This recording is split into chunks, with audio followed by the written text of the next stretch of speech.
My sister's marriage was falling apart. She moved into our guest room. I tried to be supportive. Then I noticed our neighbor visiting more often, just when I wasn't home. I brushed it off. Until I found a positive pregnancy test in our bathroom cabinet. My sister denied it. Then I saw their messages. He wrote, "I'm leaving her soon. The baby will have a real home." I confronted them both. She said, "You never saw me." But he always did. I'm a 39-year-old woman living in Bozeman, Montana. My life used to be calm and steady. I've been married to my husband, Mark, for almost 11 years. We don't have kids, not by choice, just how it worked out. We had a rhythm. Morning coffee, work, dinner, quiet evenings. Our house isn't big, but it has a guest room. We mostly used it for visitors or holiday storage. Then my younger sister, Jen, showed up. She's 34. She and her husband, Dan, were fighting a lot. She said he was cold, mean, even cruel some days. He'd cheated on her once before. She caught him texting someone again. That was the last straw. She packed a bag and came to our door. I didn't think twice. "Stay as long as you need," I told her. Mark helped bring her stuff in. He even made her laugh a little that first night. She cried herself to sleep in the guest room. I stayed with her until she drifted off. For the first month or so, it felt like we were doing the right thing. She needed us. I cooked for all three of us. We'd watch shows together. She joined Mark outside when he grilled or fixed things in the garage. I thought nothing of it. I was just happy she was safe. But then I started to notice things. Small things. Things I ignored at first. One day I came home from work early. I walked in and heard laughter in the kitchen. Mark and Jen were sitting at the table. She was wearing one of my old hoodies. He was smiling at her in a way that made my stomach feel strange. "Oh, hey," he said when he saw me. "Thought you were working late." I finished early. They looked guilty. But I brushed it off. The next week I found a coffee mug in the bathroom. The same one Mark always used. Jen's hair was in the sink. The bathroom smelled like her shampoo, not mine. I asked her about the mug. "Oh, I was rushing and brought it in with me," she said, laughing it off. The thing that stuck with me was how comfortable she sounded. Then, one weekend, I had to leave for a conference in Missoula. It was just 3 days. I told Mark to take care of her. When I came back, something felt off. The bed in the guest room looked slept in, but the sheets were too fresh. The living room smelled different. Warmer. The dishwasher was full, but only with 2 sets of plates and glasses. I was too tired to make a big deal of it. A week later, I was reorganizing the bathroom cabinet. I found it tucked in the back corner, behind some old toiletries. A pregnancy test. Positive. It wasn't mine. I hadn't taken one in years. I froze. Just stared at it. I felt like I was outside of my own body. My heart started racing. I walked out and held it in front of her. "Is this yours?" Jen didn't flinch. "Nope. Not mine." "Then whose?" She shrugged. "Maybe it was here already. From before?" But I knew every inch of that cabinet. I keep it clean. I check expiration dates. This wasn't there before. I didn't press further. I needed to be sure. That night, after Mark fell asleep, I went through his iPad. He never put a passcode on it. I never had a reason to check. But something told me I had to look. I opened his messages. My stomach dropped. There they were. Dozens of texts between him and Jen. "Mark, I can't believe I get to see you every day. It's killing me not to touch you." Jen, "You don't have to wait forever." Mark, "I'm going to tell her soon. You and the baby deserve more than this." Jen, "We're going to be a real family." I scrolled and scrolled. It had been going on for months. Since shortly after she moved in. The whole thing hit me like a truck. I felt like a stranger in my own home. The next morning, I didn't go to work. I waited until she came out of her room. She was holding her stomach like she already felt motherly. "We need to talk," I said. She sat down like nothing was wrong. Calm. Too calm. I saw the texts. She looked me right in the eye. Not a hint of guilt. Then she said, "You never saw me." But he always did. That broke something in me. All those nights we laughed together. All those shared meals. The sister I comforted while she cried, she was sleeping with my husband in the room next to mine. Mark came home later that day. I asked him if it was true. He didn't even try to lie. "It just happened," he said. "You've been distant." Jen and I connected. Then it went further. I told them both to get out. But she refused. I'm carrying his baby. I'm not going anywhere. That's when I knew this wasn't just betrayal. This was war. I didn't scream. I didn't cry. I didn't beg. I just started planning. The next day, I called a lawyer. Quietly. I told him everything.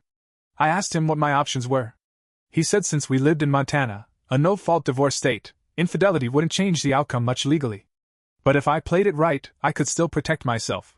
Especially the house. Especially the money. Mark and I had a shared bank account, but I also had my own savings. I stopped using the shared account. I opened a new one at a different bank and slowly moved my direct deposit.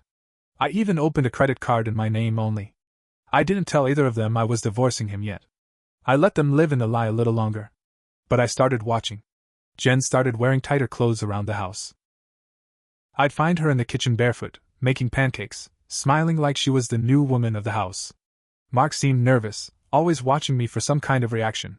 One night, I heard them whispering in the guest room. I stood by the door and listened. She's just being passive-aggressive, Jen whispered. You said she was cold before. She's proving it. She's being quiet. That's worse, Mark said. I don't know what she's planning. He was right. I was planning. I also started documenting everything. I took photos of the pregnancy test. Screenshots of their texts. I forwarded the messages from the iPad to my email. Every whisper, every suspicious moment, I wrote it down. I told them I needed space, that I was going to visit our parents in Butte for a weekend. I didn't go. I booked a motel 2 towns over. And I hired a private investigator. He wasn't cheap, but he was sharp. In 3 days, he got me photos. Them kissing in the backyard. Her touching her stomach while he knelt and kissed it. He even caught them shopping together for baby stuff, in my car. I had proof now. Not for the courts. For me. When I got back, they looked uncomfortable. Jen gave me a fake smile. Good trip?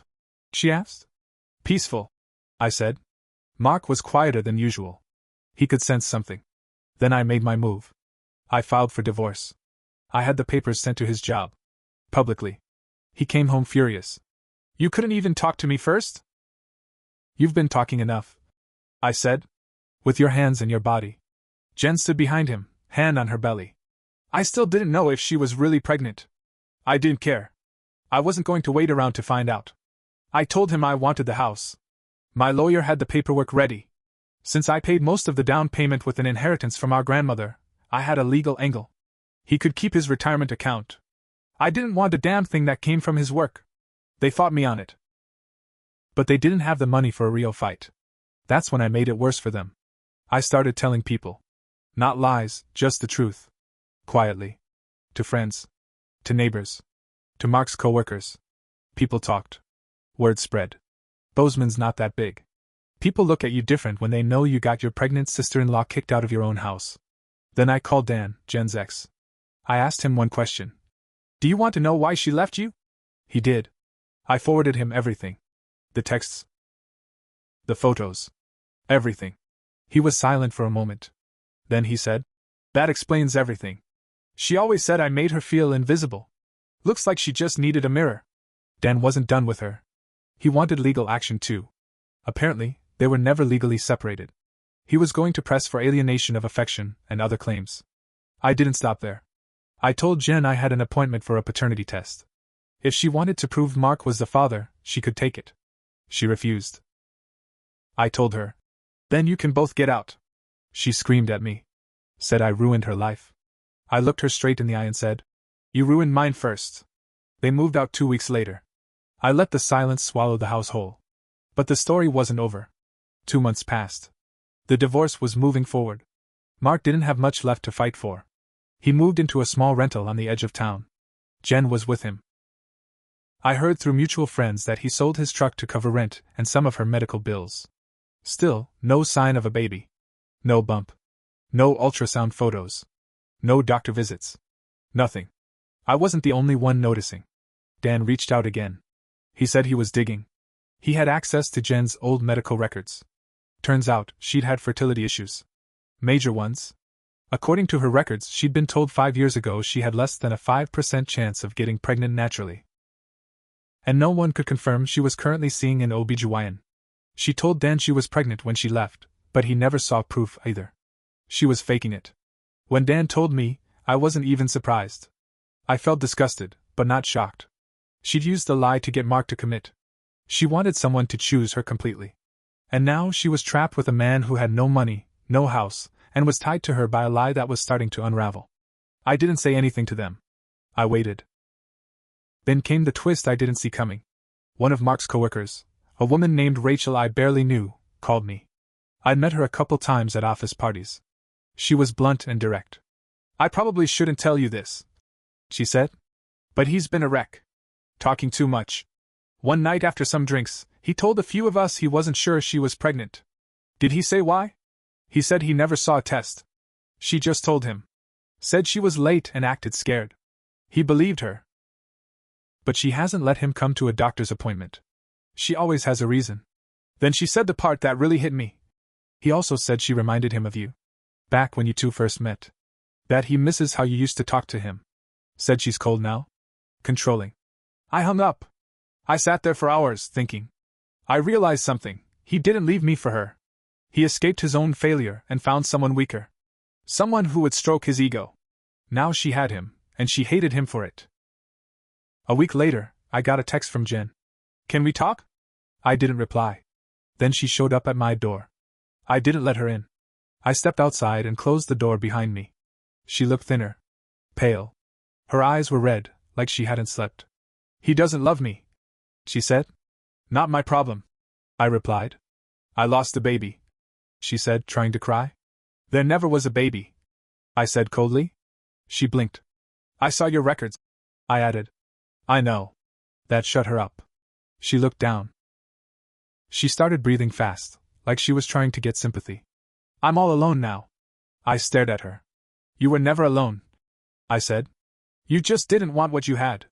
You wanted what was mine. Then I turned and walked back inside. She pounded on the door for a few seconds. Then she stopped. I never saw her again after that day. But something told me the story still wasn't done. A month later, I got a letter in the mail. Handwritten. No return address. It was from Mark. I almost threw it out, but something made me open it. Maybe I needed to hear it. Maybe I wanted to see just how much he'd fallen. The letter was short. Just 2 pages. He wrote that Jen left him. Said she confessed the truth one night during a fight, that there was never a baby. That she just needed something to hold over me. That she wanted him to choose her, and she knew he wouldn't if there wasn't something more at stake. He said he punched a wall when he found out. Broke 2 fingers. Lost a week of work. She took the last of his savings and left while he was at the ER. He was living in a 1-bedroom now. Alone. Eating canned soup, scraping by. He said he deserved it. At the end he wrote, You were the only real thing I ever had. I'm sorry I broke it. I'd take it all back if I could. I folded the letter and put it in a drawer I never open. I didn't reply. 2 weeks later, Dan texted me again. You're not going to believe this, he wrote. He sent me a screenshot of a dating profile. Jen's face. New name. New city. Fake job title. Same eyes. The bio said, Starting over. Looking for someone who values loyalty and truth. I laughed. A bitter, sharp laugh I didn't know I had in me. That night, I poured myself a drink. Sat on the porch in the cold. Thought about the life I had before all this. Thought about the mistakes I made too. I let Jen in without setting any boundaries. I let Mark slip away while I wasn't paying attention. I ignored the warning signs. That was on me. But I didn't burn my life down, they did. And they paid for it. Jen lost everything. Again. Mark's broke and alone, stuck with guilt and nothing else. And me? I got the house. I got my peace. And every now and then, I get a quiet reminder that even the people closest to you can cut the deepest. But sometimes, that cut becomes the reason you finally learn how to protect yourself. They thought they were clever. They thought they could take what was mine. But in the end, they only destroyed themselves. I didn't lift a finger. I just opened the door and let the truth do the work.